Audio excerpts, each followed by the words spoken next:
안녕하세요. 캔들피그와 기마백의 나불대야 시간입니다. 최근에 우크라이나 사태가 터지고 주가가 급락하면서 이 상황을 두고 주식 박앤세일 기간이라고 하면서 개인들의 매수 열기가 뜨거운데요. 그렇다 보니 일부 언론에서도 이런 분위기에 부채질하는 모습이 자주 보이는 것 같습니다. 물론 지금 이 시기를 전략적으로 적절히 활용하는 투자자분도 계시기 때문에 현재 상황에서 주식을 매수하고 투자에 집중하는 게 모두한테 위험하다고는 말할 수는 없을 겁니다. 다만 지금 시장 상황은 고수도 죽어나가는 그런 판인데 정보를 걸러듣는데 한계가 있고 총알만 있고 열정이 넘치는 초보 투자자들에겐 지금 이 시기가 정말 위험할 수 있는 건 분명한 것 같습니다. 그래서 오늘은 최근 개인 투자자들의 매수에 부채질을 하는 그런 이슈를 중심으로 이야기를 한번 해보도록 하겠습니다. 반갑습니다, 김하백님. 네, 안녕하세요. 오늘은 금리와 관련된 이슈로 많은 분들이 오해하고 있는 내용을 한번 정리해보는 시간을 가져보도록 할게요. 최근에 특히 투자 관련 뉴스 기사를 보면 이런 내용을 쉽게 확인할 수 있는데요. 요즘 각 나라들이 물가 문제가 워낙 심각하다 보니까 이번에 원래 미국하고 유럽이 금리를 대폭적으로 크게 올릴 수도 있는 상황이었는데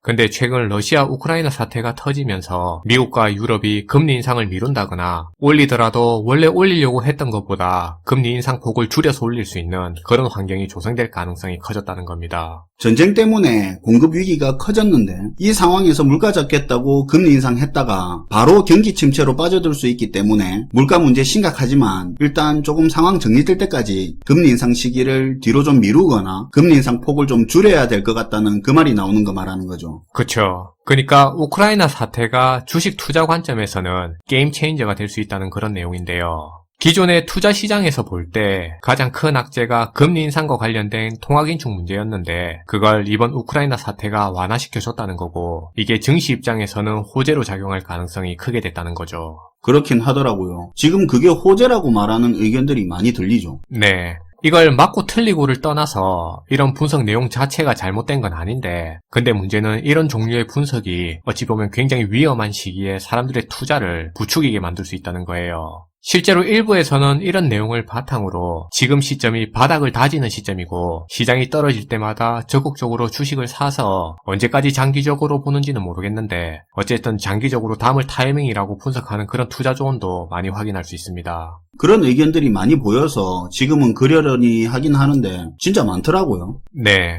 그래서 그런지 우리나라의 주식시장을 보면 화면에서도 확인할 수 있는 것처럼 러시아가 우크라이나를 침공한 지난 2월 24일을 기점으로 외국인과 기관은 국내 주식을 미친듯이 계속 팔고 있는데 개인들만 연일 쭉쭉 사들이고 있다는 걸 확인할 수 있습니다.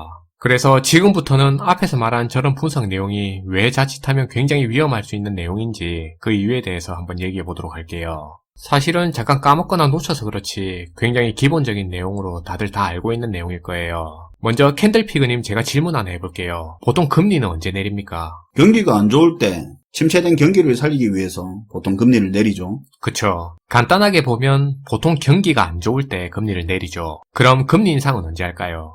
지금처럼 물가가 빠르게 올라버릴 때 그때 한다던가 경기가 너무 좋아서 버블 우려가 커질 때 혹은 경기 과열을 선제적으로 막기 위해서 금리 인상을 미리 하죠. 네, 맞아요. 통상적으로는 지금 경기가 좋거나 앞으로도 경기가 계속 좋을 거라고 예상될 때 중앙은행이 금리를 계속 올리게 됩니다. 그래서 보통 금리를 올린다는 의미는 경기가 좋아지고 있다는 의미죠. 그럼 이제 이런 내용을 알고 지금 상황에 대입해서 다시 한번 생각해 볼게요. 앞에서 일부 투자 분석 내용을 보면 이번에 우크라이나 사태가 터지면서 금리 인상을 늦춘다거나 혹은 올리더라도 원래 올리려고 했던 것보다 덜 올릴 수 있어서 증시에 호재로 작용할 가능성이 커졌다고 했는데요. 근데 이게 캔들피그님이 앞에서 얘기한 개념으로 보면 완전히 거짓된 내용이죠. 무슨 말이죠? 똑같은 말을 가지고 생각을 다시 한번 해보면 됩니다. 금리 인상을 미루고 금리를 원래보다 낮게 한다고 해서 그게 증시의 호재가 아니고요. 금리 인상이 늦춰질 가능성이 높아졌다는 의미는 더 정확하게 보면 지금 경제 상황이 생각보다 안 좋고 경기 둔화 조짐이 커졌기 때문에 정책 당국에서 봤을 때 앞으로의 경기가 더 안 좋을 수도 있기 때문에 금리 인상이 지체된다고 보는 게 더 정확한 분석입니다. 아, 그렇네요. 금리 인상 뚜껑이 열렸을 때 실제로 어떻게 할지는 모르겠지만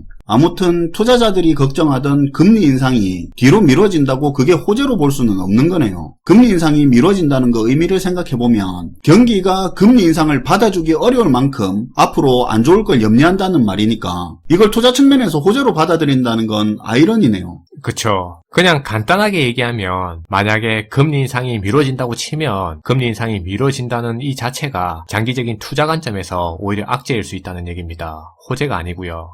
그건 생각을 해볼 만한 부분이네요. 근데 의문이 드는 게 있는데요. 네, 말씀하세요. 금리 인상이 경기 과열을 막기 위해서 선제적으로 하는 조치이기 때문에 사실 금리 인상기가 경기가 좋을 때 하는 그 부분은 알겠는데요. 실제로 금리 인상기에 장기적으로 보면 주가가 올라간 경우도 많죠. 그렇죠. 대표적으로 2004년에서 2006년 사이가 그랬죠. 네, 그것도 알고 있는데요. 근데 금리 인상기에 장기적으로 주가가 떨어진 적도 많잖아요. 당장 지금만 생각해봐도 금리 인상되면 시중에 돈이 마르니까 주가가 떨어진다고 하는 것도 사실이고요. 금리가 인상되면 주가가 오르는 게 맞는 겁니까? 떨어지는 게 맞는 겁니까? 갑자기 혼란스러운데요. 네. 사실 금리하고 주식 관계 얘기할 때 그 부분을 되게 헷갈려하는 경우가 많이 있어요. 앞에서도 얘기한 것처럼 일반적으로 금리 인상은 지금 경기가 좋고 앞으로도 경기가 좋을 걸로 예상될 때 과열된 경기를 막기 위해서 보통 금리를 올리게 된다고 얘기했습니다. 그래서 보통 이런 상황에 하는 금리 인상은 주가에도 호재로 작용하죠. 왜냐하면 이런 경우 금리를 올린다는 말이 앞으로 경기가 좋을 거라는 의미이기 때문에 그렇게 경기가 좋아질 걸로 생각한 투자자들이 주식시장으로 몰리게 돼서 주가 상승을 이끌게 되는 거죠. 근데 이런 상황과는 반대로 다른 케이스도 있는데요. 예를 들면 지금 같은 상황입니다. 대외적으로 이런저런 이유로 경기 침체가 우려되는 상황인데도 불구하고 물가 문제가 심각해서 금리를 올리는 경우도 있어요. 이 금리 인상은 배경이 경기가 좋아서 과열을 걱정해서가 포인트가 아니라 당장 물가 문제가 심각해서 금리 인상을 하는 거라는 거죠. 금리 인상 성격이 다르다는 거 아닙니까? 네, 맞아요. 이런 경우에는 앞에서와는 다르게 금리 인상이 경기 침체 우려를 키워서 투자 시장의 부담으로 작용하게 되는데요. 당연히 주가에도 악재로 작용하게 되는 거고요. 그래서 보기에는 같은 금리 인상도 사실은 금리 인상을 하는 그 배경에 따라 구분해서 볼 필요가 있고요. 금리 인상의 성격도 다르다고 보는 게 맞는 거죠. 그러니까 경기 과열을 우려해서 선제적으로 하는 일반적인 금리 인상은 장기적으로 주가에 긍정적인 거고 이와는 다르게 경기에 비해 너무 물가 상승폭이 커서 이 물가 때문에 할 수밖에 없는 금리 인상은 장기적으로 주가에 부정적인 거다 이겁니까? 네. 정리해서 얘기하면 말씀하신 것처럼 금리 인상으로 주가가 떨어지는 것도 맞고 금리 인상으로 주가가 올라가는 것도 맞는 이유가 다 이런 이유 때문인데요. 금리 인상을 하는 배경 때문에 그렇게 되는 거죠. 근데 보통 평상시에 정상적인 경제 상황에서 하는 일반적인 케이스로 보면 금리와 주가는 비례하기 때문에 금리가 오르면 통상적으로 주가가 오른다고 보는 게 맞는 거고요. 최근에 금리 인상 같은 이런 케이스가 이례적인 상황이라고 볼 수 있는 겁니다. 사실은 지금 같은 금리 인상 배경은 일반적인 게 아닌 건데 우리가 현재 겪고 있는 일이다 보니까 금리 인상 이꼴 주식 하락처럼 이렇게 생각이 되는 거네요. 그쵸. 사실 저도 그렇지만 공부를 하다 보면 투자도 그렇고 경제 내용도 뭔가를 알면 자꾸 공식화하고 싶은 그런 마음이 드는 게 사실이죠.